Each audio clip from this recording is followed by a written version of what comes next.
This is Washington, D.C., and in the files of the Central Bureau, there is a story so strange in its implications that it defies ordinary classification. It is the story of a handful of people who, in the course of one desperate night, held back a wave of panic and pandemonium. It began after sundown, time 7:15, as Flight A Coast Patrol from Travis Field was returning to base. When the nightly Air Force transport pointed north toward Japan via the Great Circle route. While at sea, the Navy and Coast Guard maintained their usual round-the-clock vigil. And from the equator to the Arctic, the radar network swept the skies with eyes that never sleep. Time, 7:19. An unidentified object was picked up 200 miles southwest of Point Barrow, Alaska. 7:27. Unidentified object confirmed at Fairbanks, Alaska. Heading south-southeast, 170 degrees. Height, 75,000 feet. Estimated speed, 5,000 miles per hour. White warning. 7:39. Unidentified object 200 miles due west of Vancouver, British Columbia. Course 170 degrees. Height 60,000 feet. Estimated speed down to 3,600 miles per hour. Yellow warning. 7:54. First interceptor flight airborne. Point of interception, 80 miles due west of San Francisco, California. 7:55. Unidentified object past point of interception. Red warning. 8:11. Morro Bay, California. Height, 50,000 feet. Estimated speed, 2,000 miles per hour.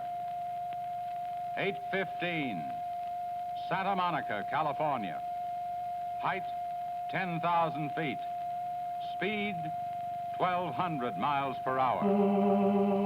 8:18. All traces of unidentified object gone. Red warning lifted. By 8:25 at the Los Angeles branch of the Communications Commission, reports of strong interference with radio and television reception began to pour in from the beach area. The monitors went to work immediately. Mobile units were ordered to converge on the vicinity of the disturbance. Pinpoint direction finding devices began to trace the trouble to its source.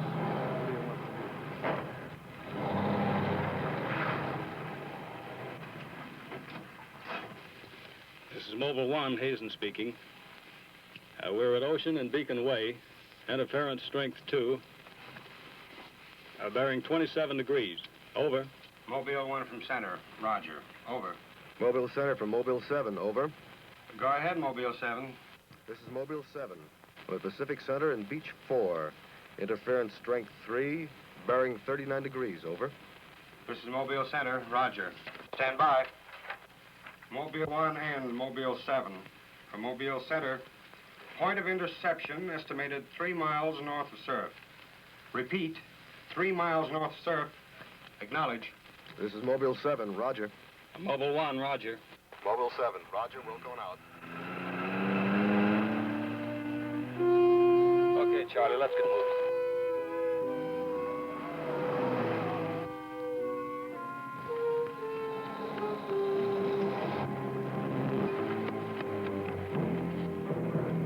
Yes, what is it? Take me to a phone quick. I need an ambulance. What's the matter? My husband and Pete out there in the picnic grounds just above the beach. They've been hurt. Well, this is the communications car. I'll phone it in from here. I'm Mobile 1 to Central, over. Did you make that out, Charlie? Not a word. I'm Mobile 1 to Central. I can't reach you. Repeat. They must be getting us all right.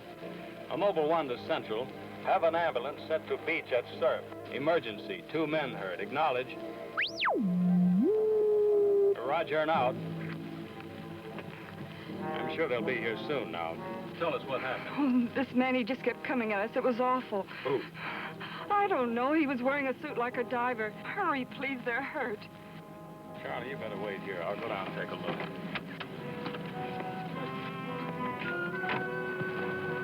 The young woman's hysteria became obvious as they reached the picnic grounds at the beach. There was no sign of the mysterious intruder, and little could be done for her husband and their friend until the ambulance arrived.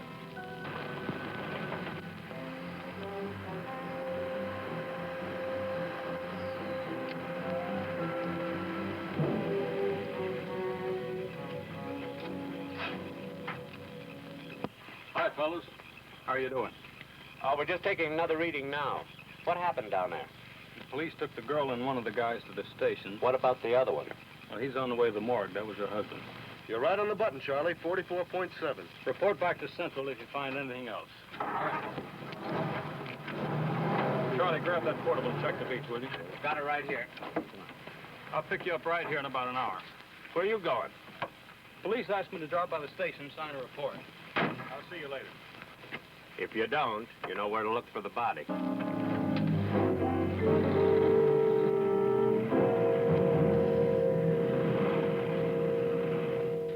Like I said, we were just starting to eat when we heard something tracking through the sand toward us. I looked up and couldn't see anything. Then Betty screamed. At what? I thought you couldn't see anything. At first we couldn't. Then this guy started toward us. What kind of a guy? How should I know? He was wearing some kind of a helmet over his head. He could have been a deep-sea diver or anything. All right. After you saw this diver, what happened? Well, we jumped up. Ed, that was Betty's husband, yelled at him to stop, but he just kept coming. I never saw anything like it. He didn't say anything. He just kept moving in. And then you say he attacked you. Well, we didn't give him a chance. Ed grabbed a piece of wood and took a swing at him. That didn't stop him. He caught the end. That's all I remember. Just because a man's taking a walk, there's no reason to slug him. Besides, you don't look like a guy who frightens so easy. How would you feel if somebody with a crazy helmet with pipes sticking out of it came at you in the dark? And look, I know this sounds crazy, but there wasn't any head in that helmet. No head. No head at all. It's the truth. I think you need some coffee. I don't want anything. It's all the same to you, Lieutenant. I've got to pick up one of my men at the beach. Okay, thanks for coming down, Hazen. Hope I didn't put you out. No trouble. So long. You too. All right, let's start at the beginning. How well did you know the dead man? And his wife? Betty and I went to school together. I knew Ed a year. How long were they married? About a year. Wasn't her husband a little older than she? I don't know. But you said you and Mrs. Evans went to school together. And you never discussed anything personal with her? She did mention he was older, yes. How much? 15, 20 years. What difference does that make? That wasn't too hard now, was it? Where do you live? 629 and a half East Palm Court.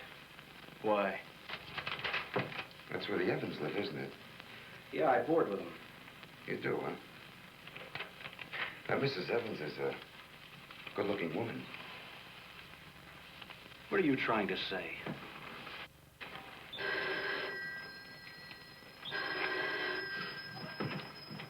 Lieutenant Bowers. Where? Yeah, I got it. I'll leave right away. Bit of murder. Near the beach. Keep an eye on this guy until I get back. What are you? You'll stay right where you are. At least until Mrs. Evans feels well enough to talk. What do you want from her? Oh, I just want to see if your story checks with hers. After all, you went to school together, remember?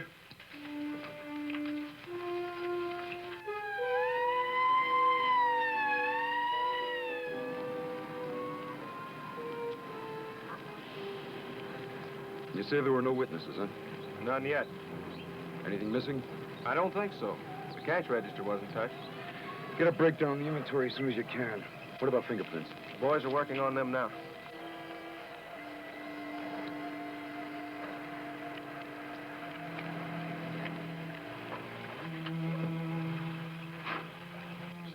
late. What kept you so long? The lieutenant asked me to hang around a while. Well, what's the score? Looks like one of those things. Pretty girl, older husband, young boarder. Kid claims some guy without a head knocked the old man off. You don't say. Anything else? Yeah, he had a diver's outfit with horns. No. He's going to have to do better than that. How are we doing? I took a reading about 10 minutes ago. The radiation is going out with the tide. What about the radio phone? It's working fine again. I just got a call from Central. They said Mobile 7 picked up some new trouble northeast of here. Here we go again. Hop in.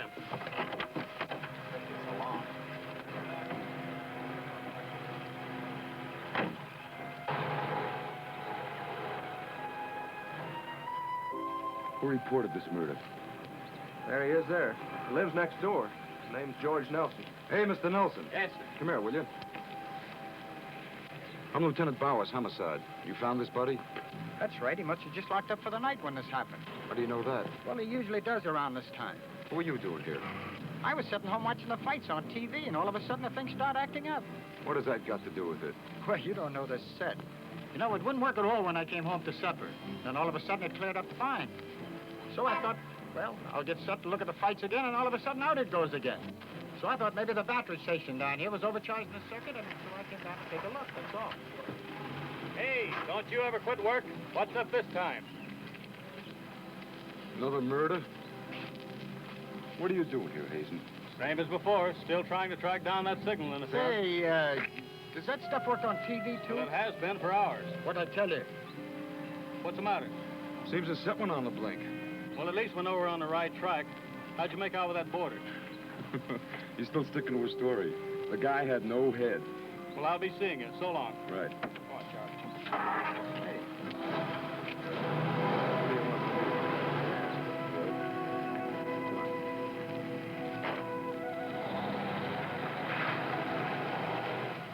And so the communications team resumed its mission to track the mysterious interference to its source.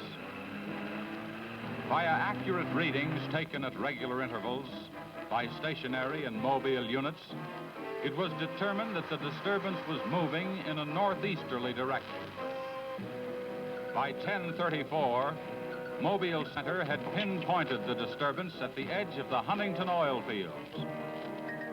Units 1 and 7 were instructed to close in.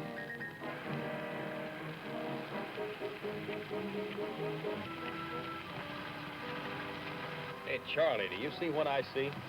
Yeah, the oil field. Let's hope our trouble's burning up. Well, there's only one way to find out.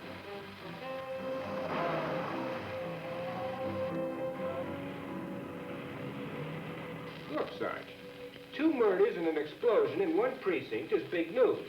Now, come on, you can't pin it all on the young boarder. Or can you? Very funny. Yeah? I'm Hazen of the Communications Commission. Oh, the lieutenant's waiting for you. Thank you. Where's the wheel? You heard the man, Communications Commission. Tommy, this kind of interference happen very often? Never anything like this. It's on the move all the time. Means some harm with the transmitter in the car. It's not a transmitter. We don't get a definite disturbance, just interference. Then you have no idea of what it is, huh? Not yet. How are you making out? Not so good. You were here when I questioned that boy about the murder at the beach. Did you get anything more out of it? Yeah. Come on with me. You might want to see this.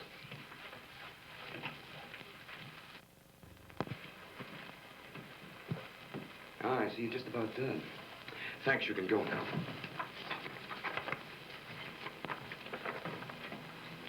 Are you sure this is what the man looks like? What do you say, Betty? Well, just about, only I think the tubes were a little lower down. And you still insist there was no head inside the helmet? I'm positive there wasn't. What about you? Well, it was dark. I couldn't swear to it. Thanks, that'll be all. You mean we can go now? Yeah, for the time being. Just stick close to home. I may want to see you again tomorrow. We'll be there. Come on, Betty. Kind of changed your mind about those two, haven't you? Yeah, I guess I have. Hey, Lou, bring in the old man, will you? Don't tell me you believe this story about this whatever it is. I know it sounds as phony as it ever did.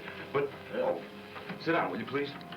You're the watchman at the Huntington oil fields? Oh, yes, sir. I've been with the company for over 22 years, sir. Yeah. Will you tell Mr. Hazen here exactly what happened? Well, sir, like I said before, I was just closing the gate for the night when I saw this fella coming up. I was never so scared in my life. Yes, go on. Well, it wasn't the man so much as the suit he was wearing. Well, he wouldn't stop when I hollered at him. He just pushed his way right in there through the gate and walked right up to the tank. Now, you carry a gun. Did you try to stop him? Oh, well, he was much too close to the tank. I was afraid to shoot. So I thought I might call for help. And just as I got to the shack, the tank blew up. Oh, you should see this sight. Yeah, sir, can you give us a description of this man? How would you say he was dressed? Well, sir, like I said before, he wore a sort of flyer's not outfit with a helmet attached to it. How tall was he? Oh, he was a giant of a man. And he had tubes sticking out of that thingy, that helmet he wore. Can you tell us what his face looked like? Well, sir, though he got pretty close to me, I could swear the man had no face. Now, if you saw this man again, would you recognize him? I mean by his outfit. Oh, I'll never forget that sight if I live to be 100, sir. Would you say this is the man? Wait, sure, that's him. Thank you very much. You may go now. All right, sir. Thank you. Well, Hazen, what do you say now? Beats me. The descriptions check all right. This could be some kind of flying suit. High-altitude equipment. Yeah, that's what I've been thinking. Well, how do you explain that stuff about the missing head? No, we can discount that. These people were frightened. It was night. Nobody really took a close look at it. I guess you're right. But whoever he is, that outfit doesn't look like one of ours. Of course, he could have been dropped by parachute. You mean sabotage? I think we better wire a report to Washington, see what they say. Oh, you can use our teletype. I'll tip off the LA police to be on the lookout for something unusual. Hey, wait a minute. What about the press? Oh, I don't think they know too much now. We better keep it that way for a while at least, till we find out whether our friend is still around here. Well, if he is, I think we can find him for you. My hunch is that he's carrying something around that's causing all this disturbance, whether he knows it or not.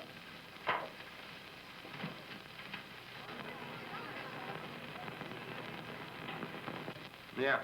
Kill that page 1 lead. They let the boarder and the girl go. Hmm? How do I know? Maybe the lieutenant thinks that the guy in a flying suit knocked off the husband. Mm-hmm. Nah. No, not a chance. Not a chance of an exclusive on that picture. They're making a blanket release in the morning. Hmm? Oh, there's a guy from the Communications Commission in there now. Yeah, I'll call you back later if there's anything new. Okay.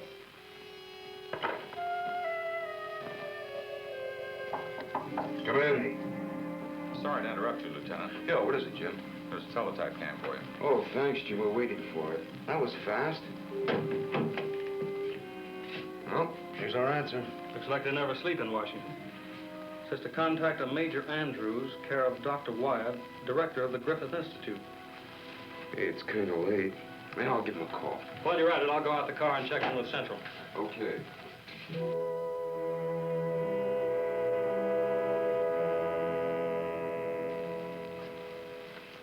Well, that's the story up till now. We got in touch with Washington. They told us to contact you here. Very interesting. What do you think, Doctor? When I see something like this, I understand why you gentlemen might have thought sabotage was involved. Lieutenant, are you sure there were no traces of this saboteur, this X-man, found after the explosion in the oil field? Fire department went over every inch of the area. Didn't come up with a thing. Well, then there's a strong possibility that he might have perished in the explosion itself. I doubt that.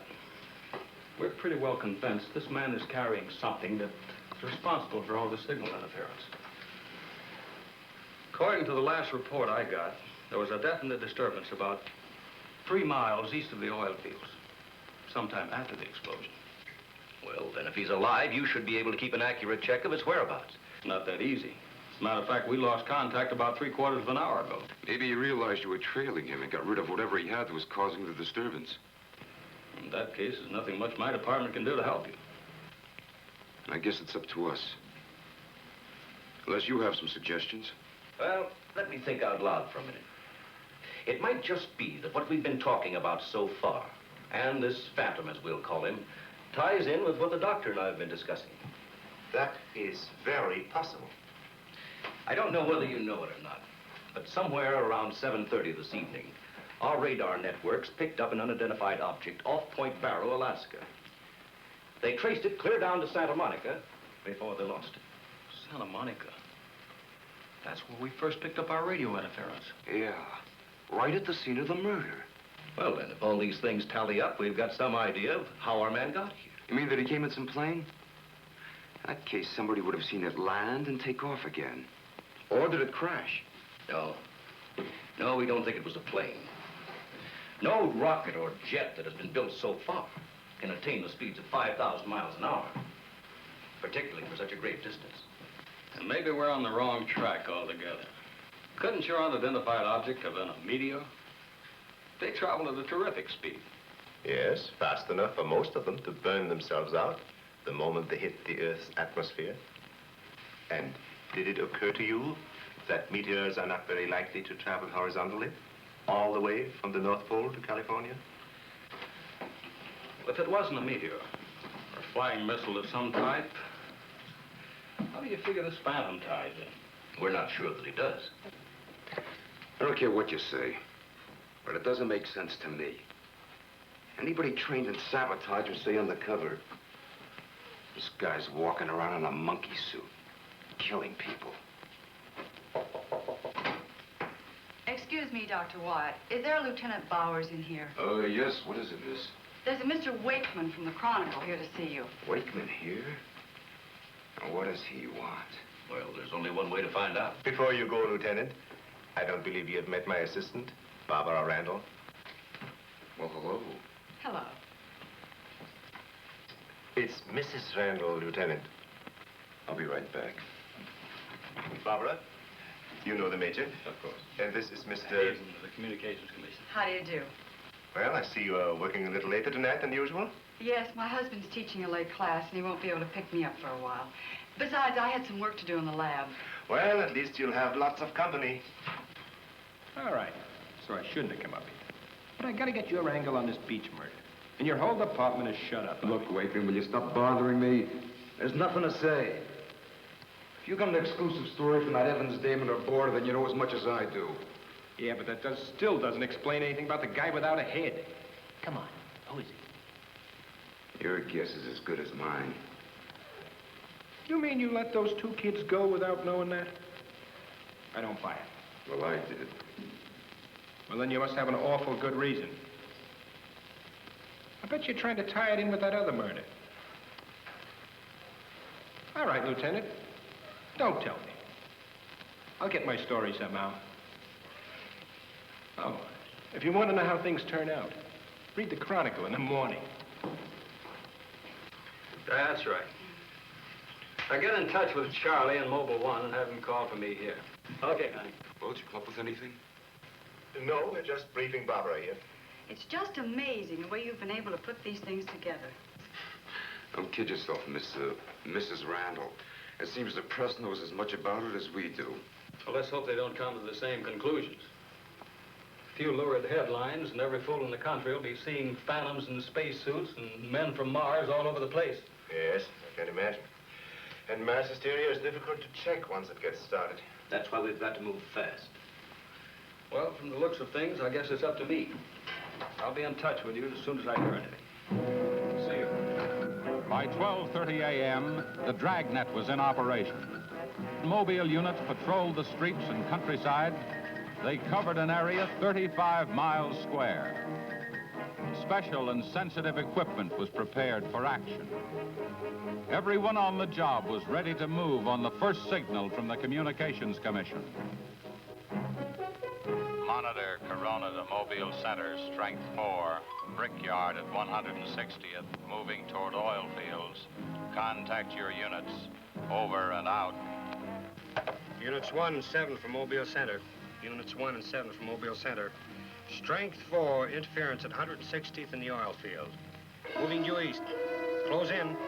Repeating, strength 4, interference at 160th in the oil field. Close in.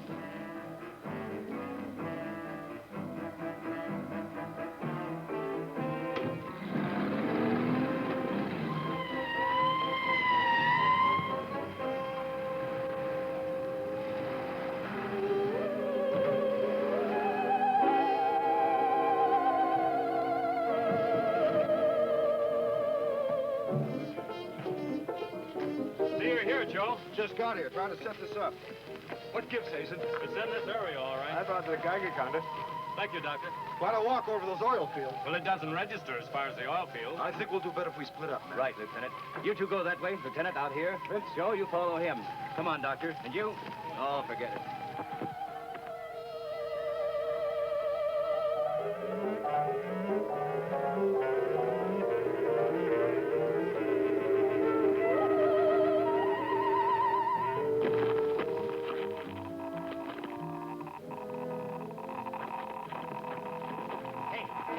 Look at this.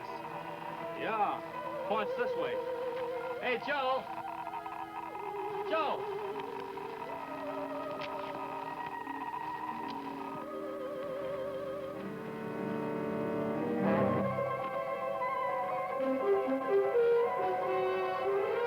Hazen! Hey, Hazen! 603! Going strong. That's it, Doctor.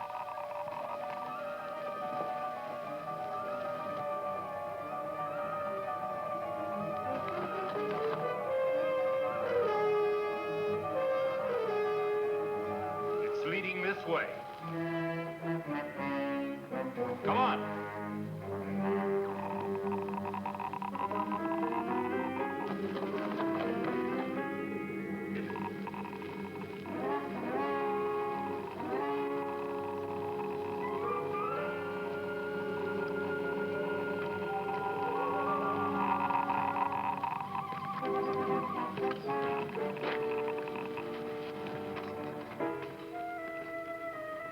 It's this way. Come on.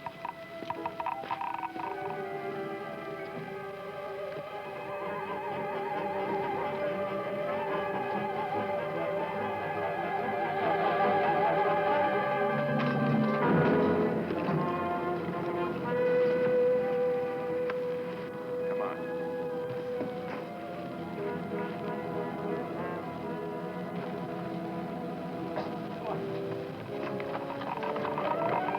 They're going strong. Good. That's right. Checks with me. Sure does. He's here. We saw him. There he goes. Come on!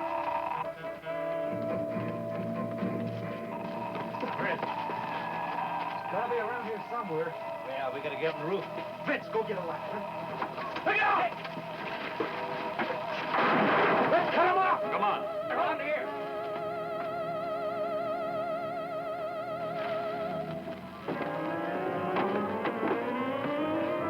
Anybody see him? There he is.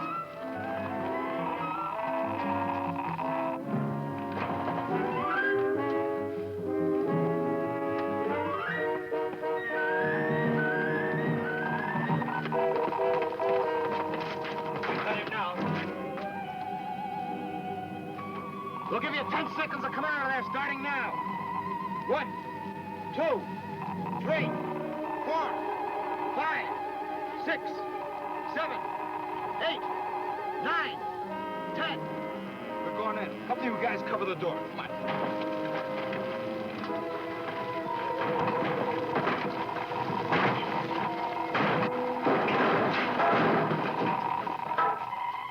Why, there's nobody in here.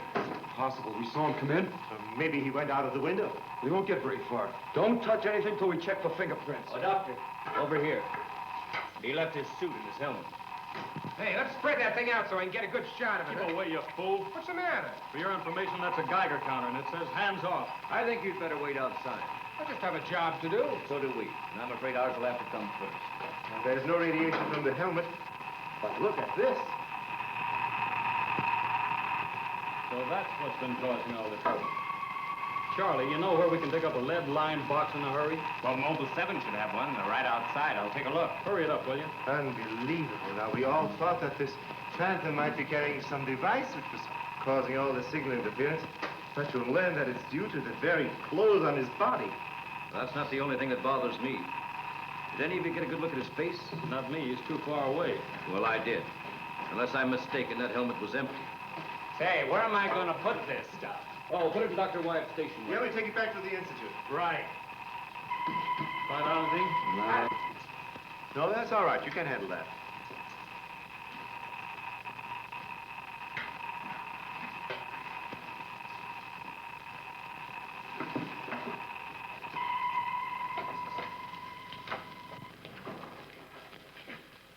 Any luck?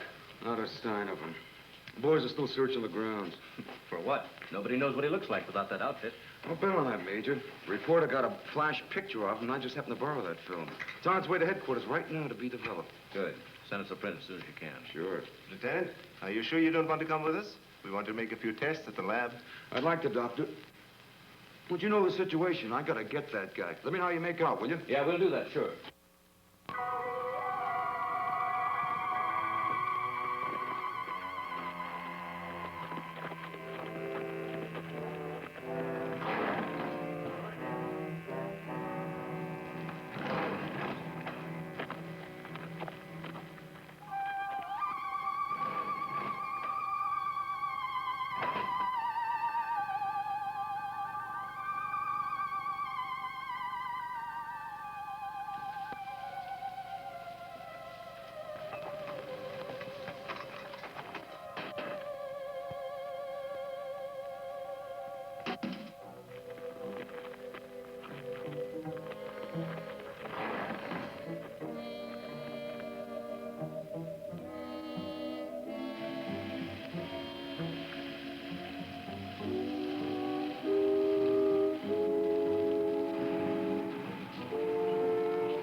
We were just on our way home when we saw you drive in. Good evening, Barbara. Hello, Bill. I see we got here just in time. Anything new? Lots of excitement, but that's all. Major, you know Barbara's husband? Oh, of course. How are you? How are you? Yeah, it's a nice-looking dog you've got there. What's his name? His name? Venus. Say, Bill, I hate to ask this, but something important has come up, and I wonder, can we borrow Barbara for about an hour or so? I suppose so. Of course. Darling, why don't you go and do the shopping? Here's the list. The market's open all evening. I may as well. See you later, Helen. I'll take the dog and tie her up. Thank you, Bill. Good night. Good night. I'll give you a hand with it. Oh, thanks, Doc. Easy now. Look out for your fingers. All right. Look out now. Don't drop it. Venus, come back here! Venus, come back here!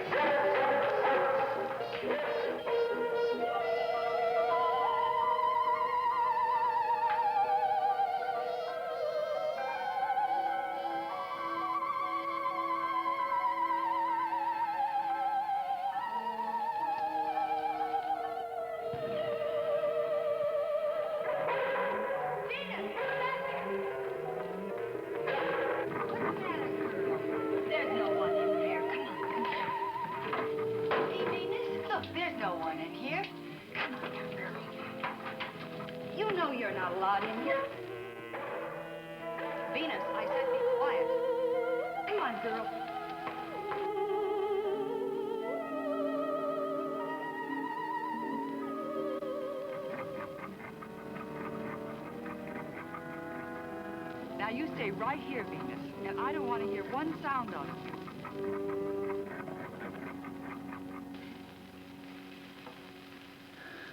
You were right, Doctor.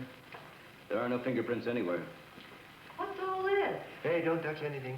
You better put some gloves on. Our friend, Mr. X, left this suit at the oil refinery. You mean you were that close to him and you didn't catch him? I'm afraid so. That's up to the police now. Hand me those shears. I want to cut up this material to work with it.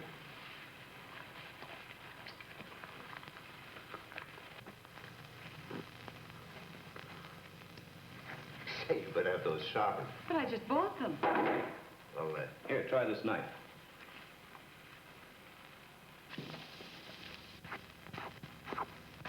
that still won't cut. Let me try.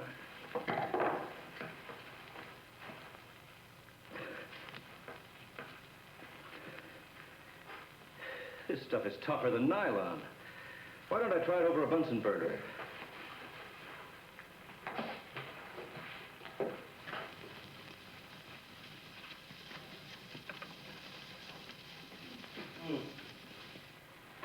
It doesn't burn. burn either. Let's take a look at it under the microscope. Look, it's magnetic. Magnetic? Here, I'll... Radioactive. And apparently indestructible. Thank you.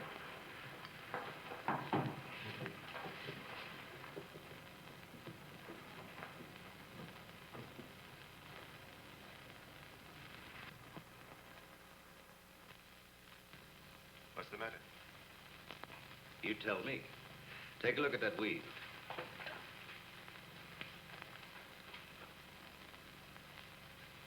What weed? There is none. This material is one solid mass. May I see it?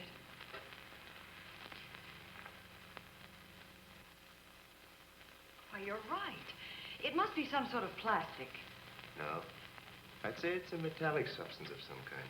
Well, I've seen a lot of interesting alloys, but never anything like this. Let's try an acid test. All right. Go ahead. Careful now. We'll only take a drop or two. It repels acids like a raincoat repels water. Why, there's no reaction. Well, Major, this looks as though we were going to be here for a long time.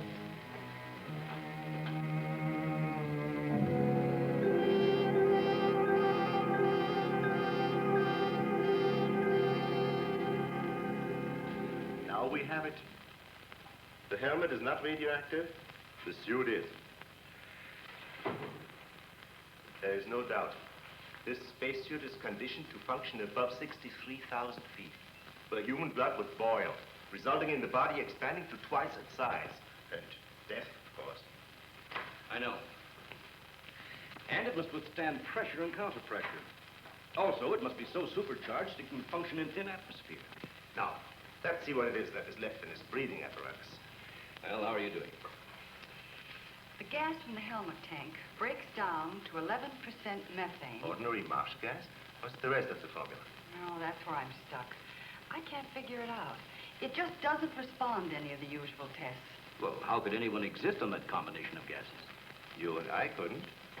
But apparently someone can. Doctor, are you trying to say that our X-Man doesn't breathe oxygen and hasn't the metabolism of a normal human? I really don't know. From what we've seen, he has some physical characteristics which make him appear human. But added to them is this fabulous radioactivity that none of us could stand. I am puzzled.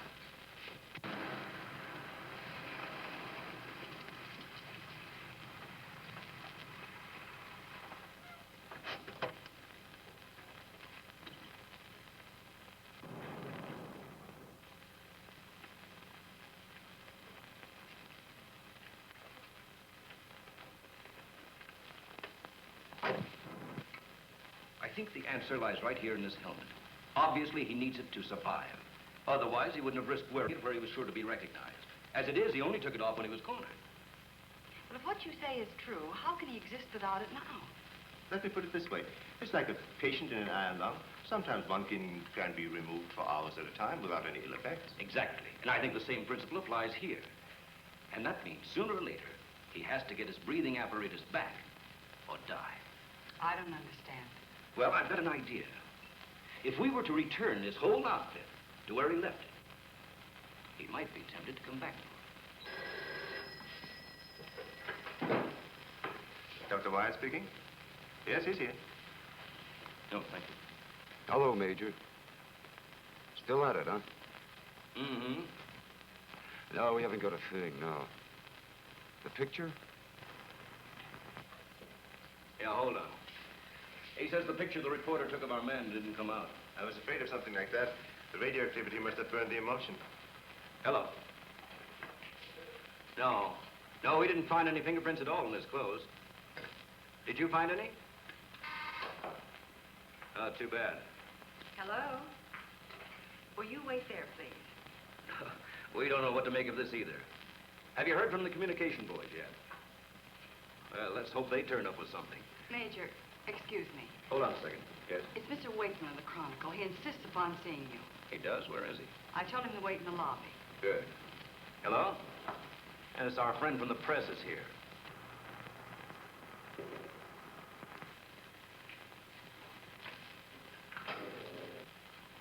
Don't worry, I wouldn't dare let anyone in on anything. At least not till we get something concrete. Right. All right, I'll see you later. Well, I guess I'd better see this newspaper man. Want to come along, Doctor? I think I will.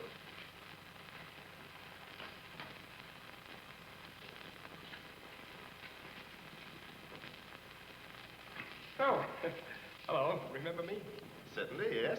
A nice lot of gadgets you got here. We think so. What's on your mind? Well, I was wondering if you might let me take a couple of pictures of that suit you brought up here. I'm sorry, we can't do that. Oh. Well, now, look, I got a wonderful picture of the guy running in the shack, and the lieutenant stuck his nose in my business, and what do I get? A blank.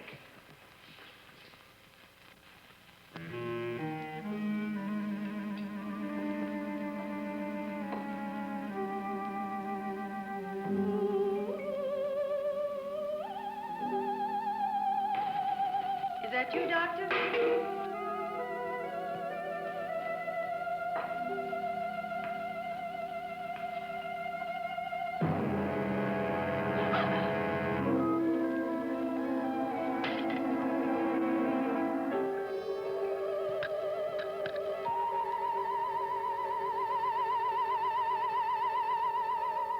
Well, you must have some lead on this guy, otherwise you wouldn't have brought that suit up here. Well, let's just say we were curious.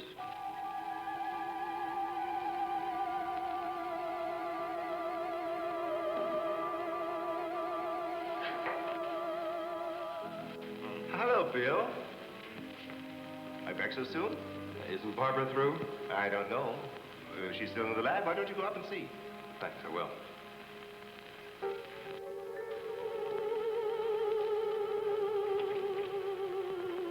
Barbara?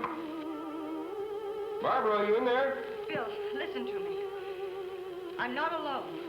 Someone is in here with me. I can't see him. He locked the door and has the key.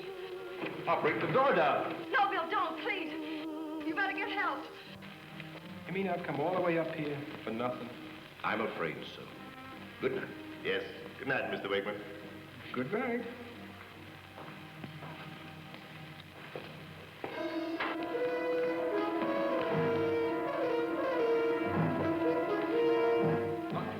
Major, come quick. What's the matter? What's the matter? Where's Barbara?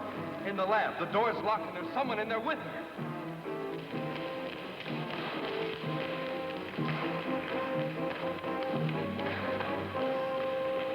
I thought you said the door was locked. It was. She's gone. Oh, cover the main entrance. That's the only way anybody could leave. I will. Well, in that case, we would have seen her on our way up. Well, then she must still be in the building. We'd better split up. I'll take the roof. Barbara! Barbara! Barbara! Barbara!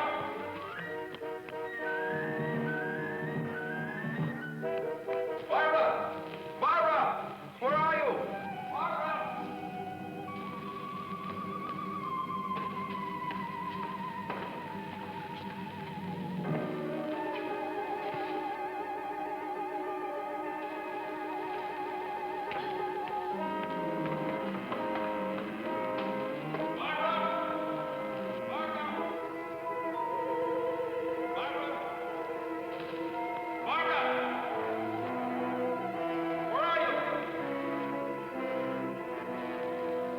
Barbara! Barbara! Barbara! Where are you?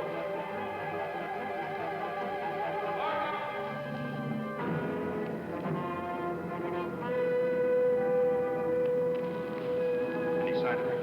Not yet. She must be around here someplace. Now, you stay here. Watch the main entrance. And I'll check the basement.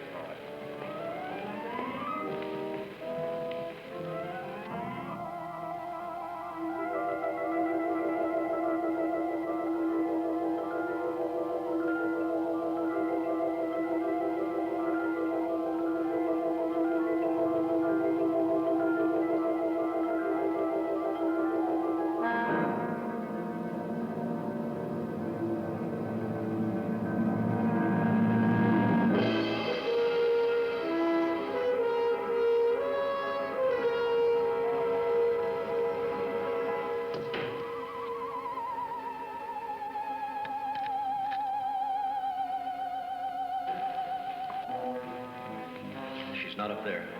Where's the doctor? He went down to the basement. Here he comes. You didn't find her? No. I'd better call the police. But there's no telling what could happen to her in the meantime. No, take it easy. We're doing the best we can. But she said she was locked in, and she couldn't see who did it. Can you explain that? No, not yet.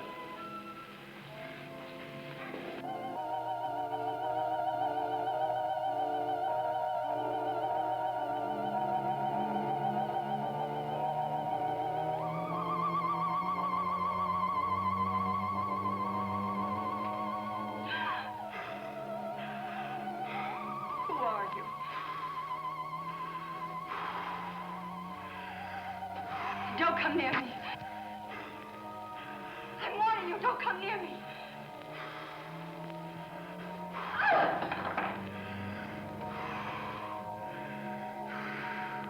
Don't!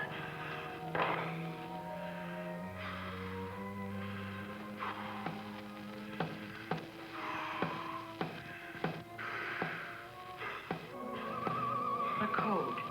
I don't understand. You're trying to tell me you need it to breathe, and there isn't much left in the tank.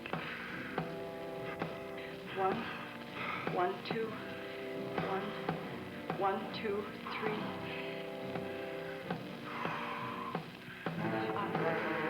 I'll write it down.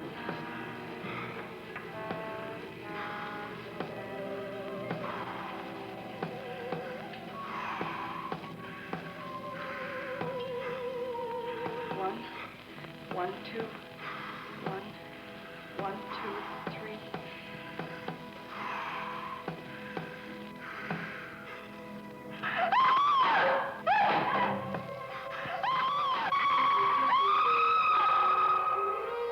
In the lab.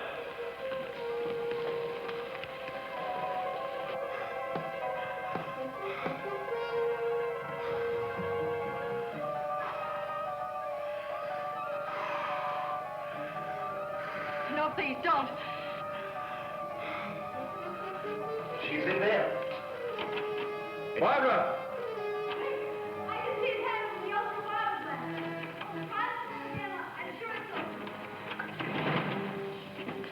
Darling, are you all right? I think so. I'm looking for him. I just saw him, so he must be in here.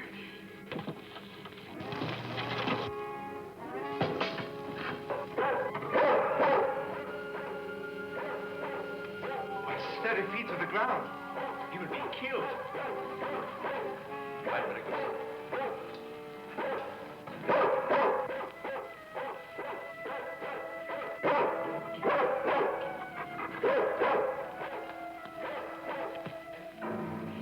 It was frightening. I couldn't see him. I didn't know what to do. Come here. Quick. Disintegrating. This is amazing.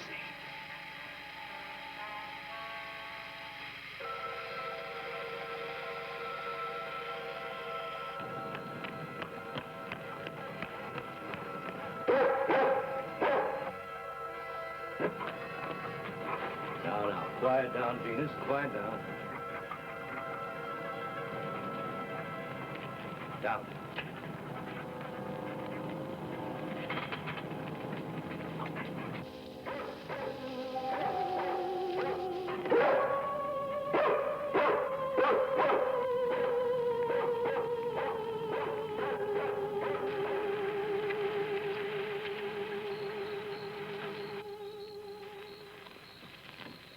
Mobile Center from Mobile 1, come in, please. This is Mobile Center. Go ahead. Get hold of Major Andrews or Dr. Wyatt at the Institute. I want to talk to either one of them. I will do. Stand by, Mobile 1. Dr. Wyatt speaking. Oh, yes, Mr. Hazen. Yes, we're still at it. Lots and lots of excitement, but nothing definite yet. Have you anything to say? The trouble seems to be just about gone. We get a flash in the direction of the observatory once in a while, but I figure that's because of the outfit you're testing. Yes. Lieutenant Bowers ought to be here any minute. Of course. How long will it take you to get up here? Good. See you then. Thank you, gentlemen. Put it down here, please. Barbara, bring that cord in over there. Now you're going to see... I have to resort to ultraviolet light in order to show you what little there is left of the spacesuit. As you can see, it has reduced itself to this liquid, and it is in an evaporating stage. The helmet is in the lab and still intact.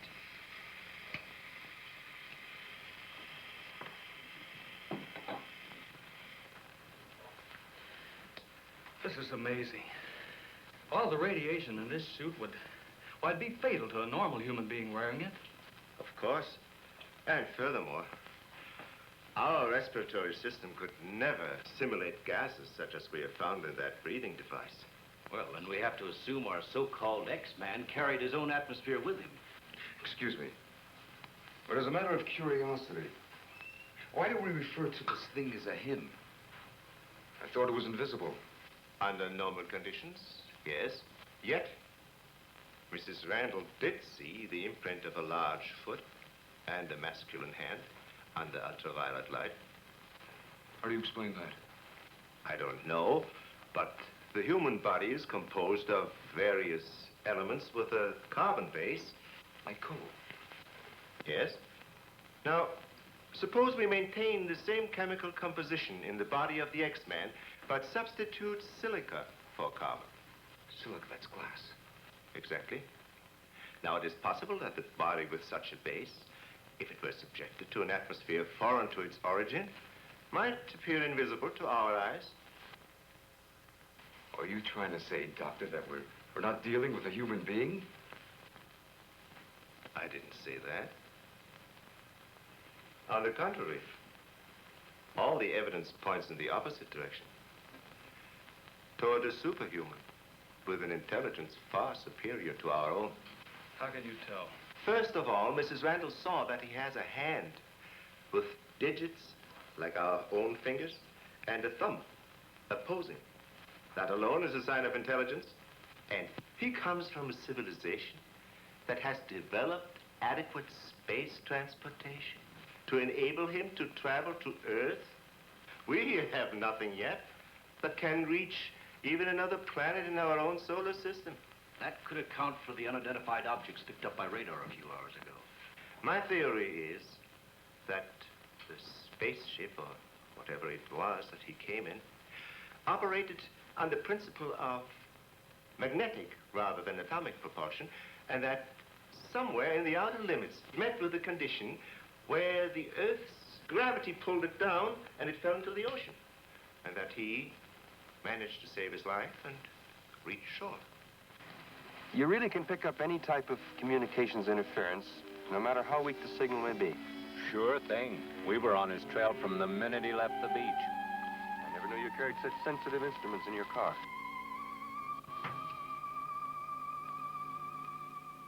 What you told us is very interesting, Doctor. But I've got to make an official report to headquarters. Are you willing to be quoted that the criminal we're after is a creature from another world? All I can say is, we know that our Earth is not the only planet capable of sustaining life in one form or another. You can quote that. All I've got to go by is some footprints in a hand. That isn't much. No fingerprints, no description, no nothing. And we're after a killer. Has it occurred to you that our X-Man has no apparent motivation for his acts, and might therefore not be an intentional criminal at all? You have a point there. Hey, wait a minute. Come to think of it, the young boarder we suspected, he did say that the girl's husband threw the first punch. So? So that could have been enough to provoke the strange creature. And the same could have happened at the second murder. Sure. But what about the fire in the oil fields? Evidently, our man sensed the presence of some gases, which he thought might be utilized in his breathing apparatus. Yeah, that could account for his presence at the oil refineries, where something went wrong, causing the explosion. Too bad he got wise to us and took off his uniform, or we'd have been able to catch up with him by now.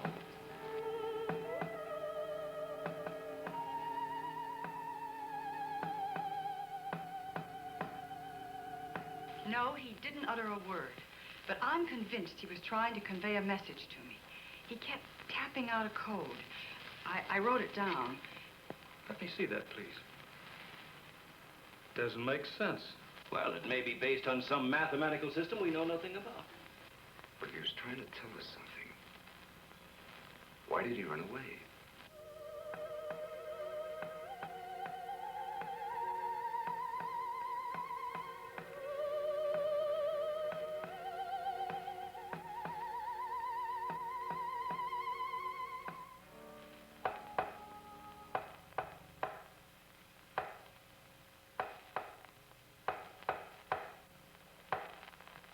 What do you think of that?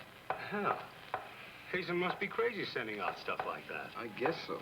Why don't you try and get a hold of him? Yeah. Mobile 1 from Mobile Center. Come in, please. Mobile 1 from Mobile Center. Come in, please. Mobile 1 from Mobile Center. Come in, please. Hey, that's Central calling.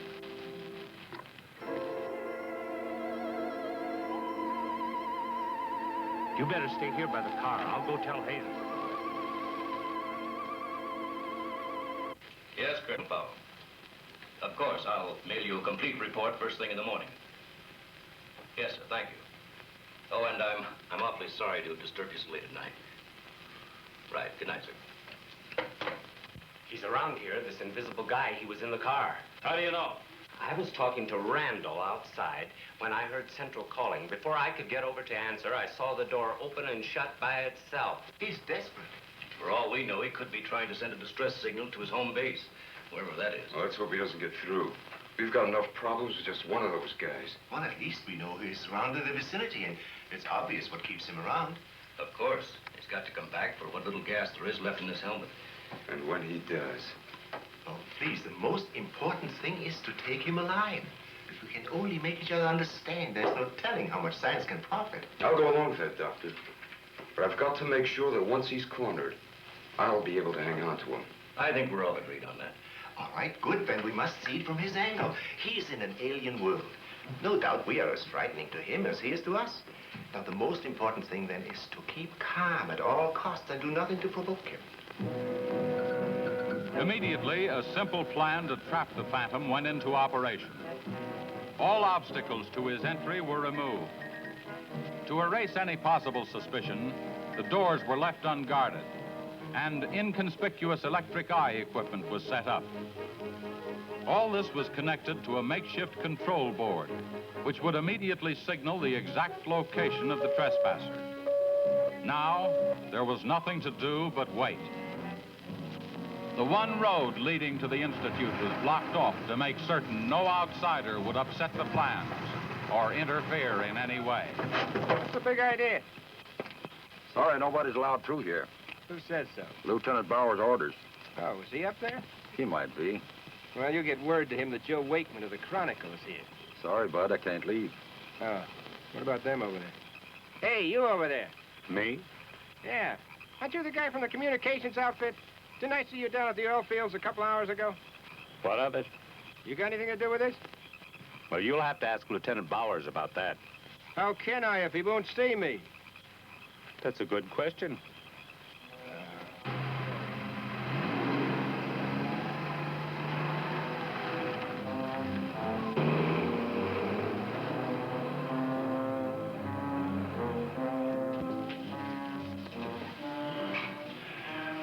Well, it's 4:45. Sure taking his time. Time is cheap. Yeah, well, how long can you sit on the edge of your chair like this? Oh, dear, if we have to. I only hope this mechanism works. It will, unless he flies in between the wires. I wouldn't take any bets that he can't. Well, if everything else fails, we still have Venus here to help us. You know, I'm certain she sensed his presence before. That's why she carried on so.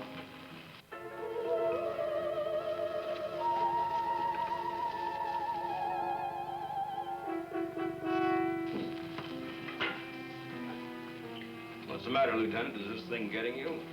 Oh, no. I'm just thinking about public reaction to all this. I'll have to give something to the press by morning.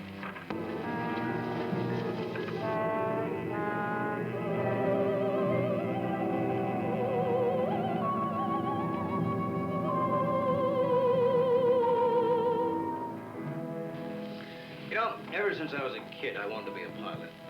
And then after I got my wings and had 75 missions, I thought I'd seen everything. Now, after all this, I know I haven't seen anything. He's here. The back entrance. Let's head him off. Remember, now, take it easy. Don't crash.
Trying to do? Well, it's the reporter. Yeah, it sure is.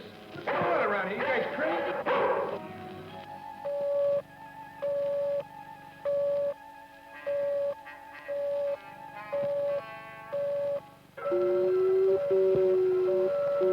How'd you get in here? Oh, that don't make any difference. Come on, what's up? What's going on?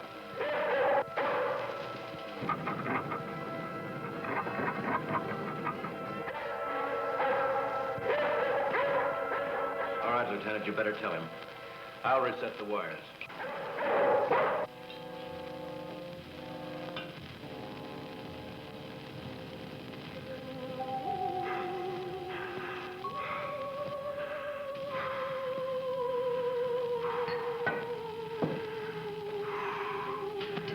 Don't be afraid. We want you to live. Don't you understand? Can't you speak? Can't you say something, anything, in any language?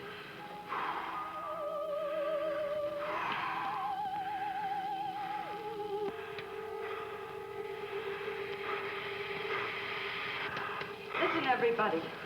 He's in the lab with me now. He's in the lab with me now.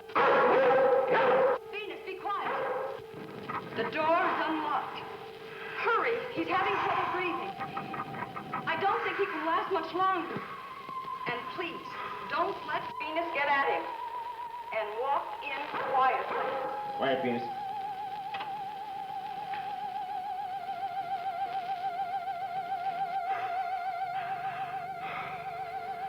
It's unbelievable.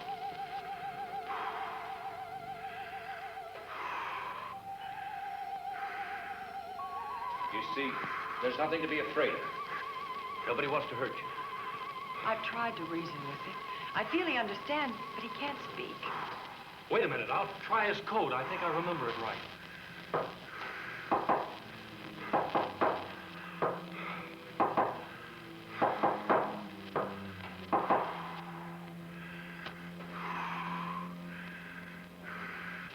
Better plug in the ultraviolet light.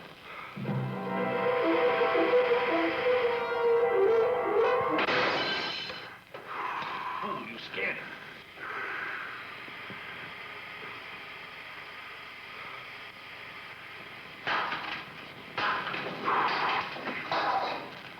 Look, there goes Venus.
Go up the ladder. Take this.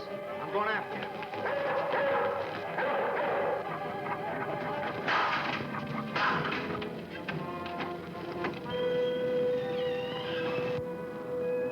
The door. In here with a big telescope.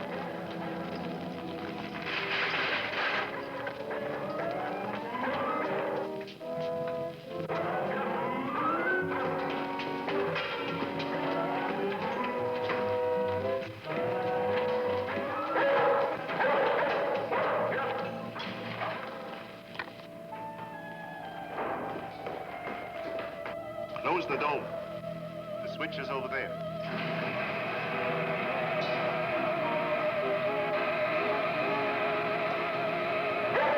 Smoke senses something. Quiet, Venus.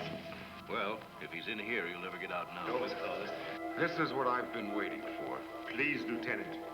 This is our last chance. We have to take him alive. Plug in the lamps. There's an outlet here.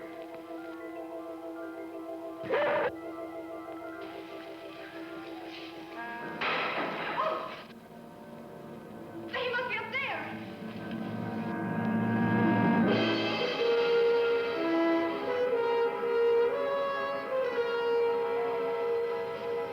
His whole body's gone.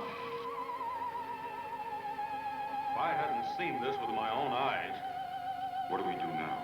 Stand back.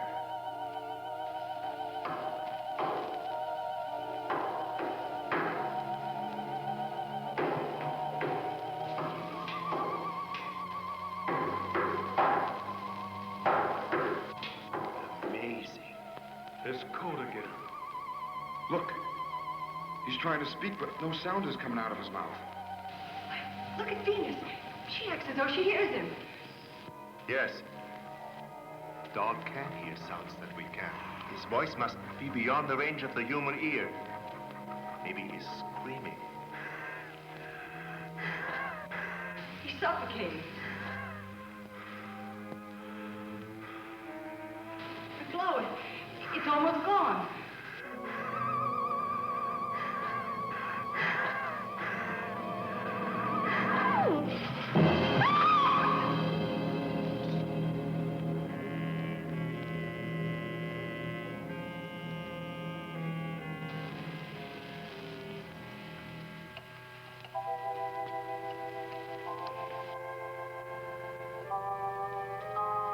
We won't need these lights anymore. In death, he has become visible as a normal body.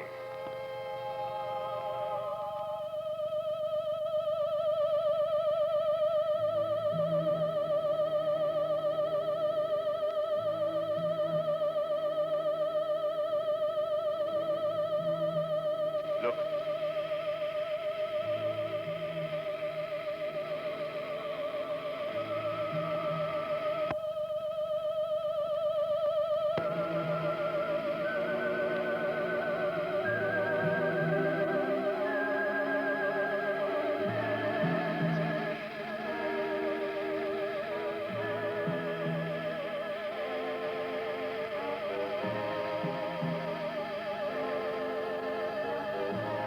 He is evaporating.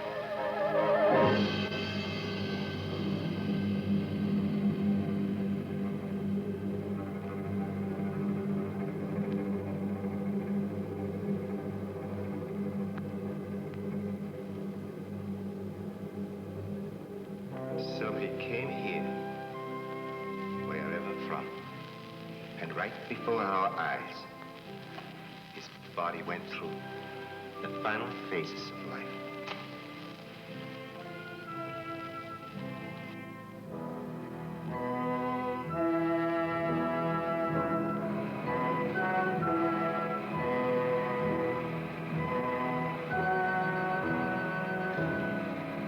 Well, it's morning.